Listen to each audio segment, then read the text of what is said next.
Okay, part four. Can't not supposed to charge it while doing camera. I didn't know that. I had it plugged in. The on helping out here.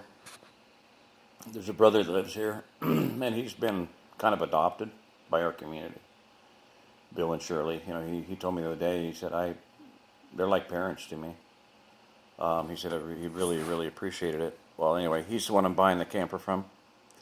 He has a good truck, and we can use a trailer around here. We could go pick up Lisa. We could go help get her. He could drive me out there, and I could help, drive Barbara's truck back. So this is real. It's like right now, it's there. Why don't Lisa and why don't Rebecca pay?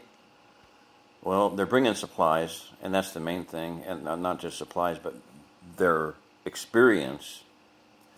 If you lose everything, the only thing you can't lose is what's up here. So people's life experience is the most valuable thing, especially if they're trained in some profession or whatever.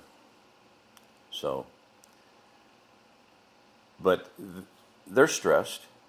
I don't have the money. If I did have the money, if anything comes of this right now, I will get on an Amtrak and go drive Rebecca here, and then I'll hire Joe, or we pay Joe or whatever. And he's not like he wants a lot, but just something to pay for the, he just put like $2,000 into this truck.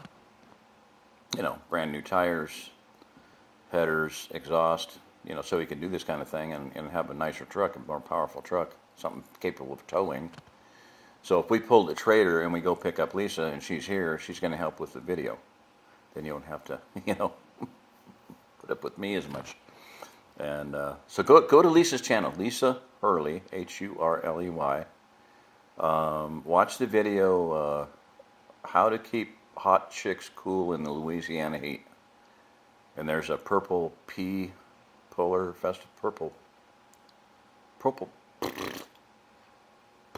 pea tiller, something like that. I don't know. Anyway, she's got videos. Watch a few of them. And she raises registered dairy goats and knows a lot about chickens. She has chickens and raising rare breed chickens and turkeys. So she would be a big help, because I'm 62, Bill's 68. He is hurting so bad. I mean, him and I go out and work and we both hurt, but I know he hurts about 100 times more than me. And he still works 10 times as much. Shirley just had open heart surgery. His wife, Lola's 95 years old, and she gets out in that greenhouse, and she'll go out there when it's 80, and all of a sudden it's 120 degrees, and one day she almost died in there. But she's out there every single day planting, got hundreds of plants going. She knows what she's doing. We're trying to grow food and help people. So anyway, all I'm saying is Lisa could be a big help physically, helping I have goats, or my son has goats here, so that's something, there's things that she could do, farm work wise. She would know how to do all that. What I'm getting at is, on the other hand, you take somebody that's lived in the city their whole life. Yeah, they're gonna have a learning curve, and we did. I'm not saying you can't do it. I mean, my family were city folk all our lives.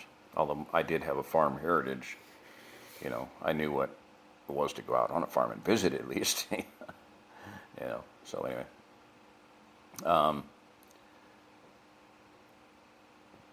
immediately I would get Rebecca here. So if you can send any money, help me out. DMNDS2001 yahoo.com. Do that. She's loaded and ready to go, and she's in a dangerous neighborhood, a bad neighborhood. I mean, she's got a log splitter. That's $2,000 if it's a decent one. That's a big investment. It's heavy. She has a lot of other stuff that would be of value in helping people, and it's not going to do her any good there. She said she has to have the fence nailed shut, the gate, nailed shut with 2x6s because every night they try to break in and steal it. You know, the idiots in the neighborhood know it's there and they want to steal it. So I want to get her out of there. And next, like I said, Lisa. And then get Joseph here. And I did a video on him for his truck. If you can help him get a truck and get here. It's all going to be a geometric progression, not arithmetical. We're not adding, we're going to be multiplying. And then at some point, it's going to go beyond just multiplying because it's going to have a doubling effect. So it's going to exponential is the real word. It's not a multiplying effect. That's already happened. The basis that I already have here with Lori and Deb and Jack and John and Bill and just all the people here, a huge community of people. When you look at all the connections, and so we have a core of a really good, real. When I say real community, meaning everybody has their own place and they are doing what they can do. They have their little niche, but they're not. It's not an all things in common community. Everybody's living on one piece of property. That ain't community. You can think it is, but it isn't. Doesn't work out. So, anyway, that's it. I'm done rambling. Thanks. Help us out if you can. Might be helping yourself out. If you want to look at it as a donation, a tithe, whatever offering, or however you want to look at it, investment. I would look at it as an investment. Insurance, life insurance. How many of you have insurance on a car and on your house, or on your house? Some people don't have insurance on their house. But if you have insurance on your car, this is just insurance.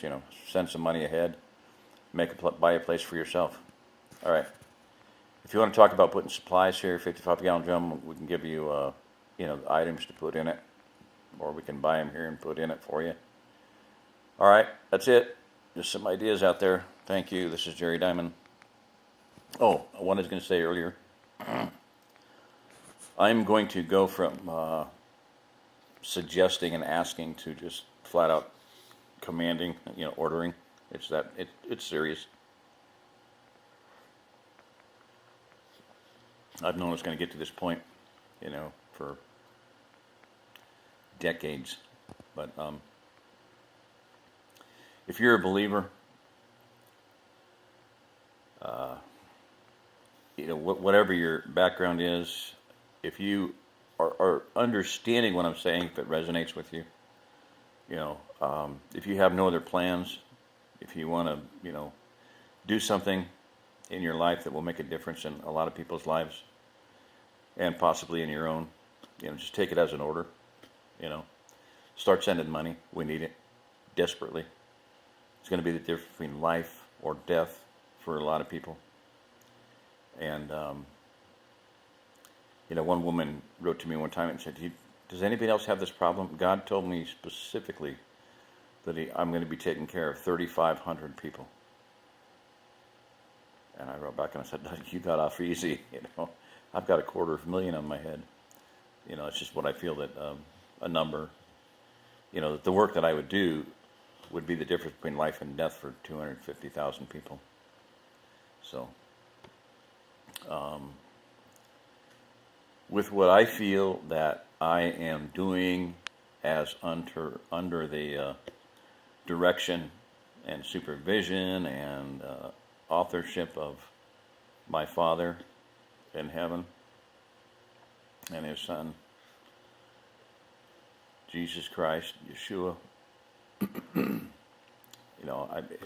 With all of that, I believe that's where I'm at. I believe that's what I'm doing. With that understanding of what I'm trying to accomplish and what I know is going to happen here, not just think, not just, I don't wish it, I don't